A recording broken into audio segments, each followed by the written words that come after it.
So students, do you want to know why we celebrate Ganesh Chaturthi? Lord Shiva and Goddess Parvati live in Kailash for years. One day, Goddess Parvati wanted to take a bath, but there was no one to guard her.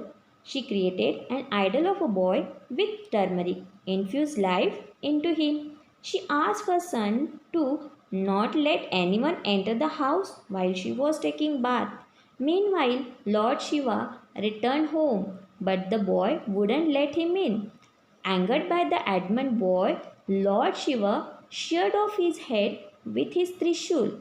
The moment Parvati saw this, she got furious and demanded Lord Shiva to bring the boy back to life.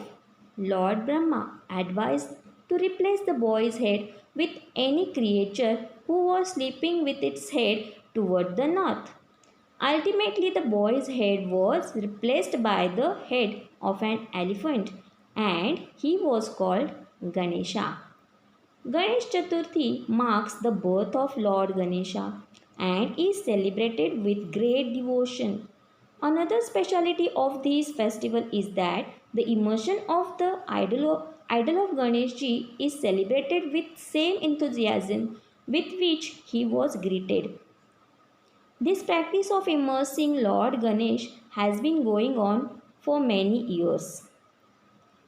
Ganeshotsav जिस उत्साह के साथ मनाया जाता है उसी उत्साह के साथ गणपति विसर्जन भी किया जाता है। लेकिन इस प्रथा को निभाने के पीछे क्या कहानी हो सकती है, ये आपको पता है? तो जानते हैं इस प्रथा के पीछे की कहानी। पौराणिक ग्रंथों के अनुसार श्री वेद व्यास जी ने भगवान श्री गणेश जी को महाभारत की कथा सुनाई थी, जिसमें स्वयं श्री गणेश जी ने स्वयं अपने हाथों से लिखा था। जिस दिन उन्होंने इस कथा की शुरुआत की थी वह दिन गणेश चतुर्थी का दिन था। वेद व्यास जी ने अपने नेत्र बंद कर लिए और इस कथा को बिना रुके 10 दिनों तक सुनाया। जब कथा समाप्त हुई और उन्होंने अपने नेत्र खोले तब उन्होंने पाया कि लगातार 10 दिनों तक बिना रुके परिश्रम करने के बाद श्री गणेश जी के शरीर का तापमान बहुत बढ़ गया था।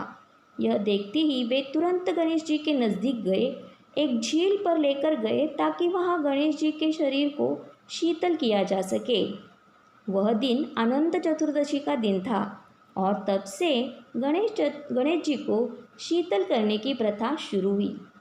कहानियाँ मान्यताओं के अनुसार बदलती रहती है, लेकिन साथ रहती है वो लोगों की भगवान के प्रति श्रद्धा। यही श्रद्धा अलग अलग सोच के लोगों को एक साथ एकजुट लेकर आती है और इसी सोच के साथ सभी भक्तगण अपने गणेश जी को अगले साल जल्दी आने की विनती करते हैं। तो बच्चों, चलो अभी हम गणेश जी की आरती ले लें।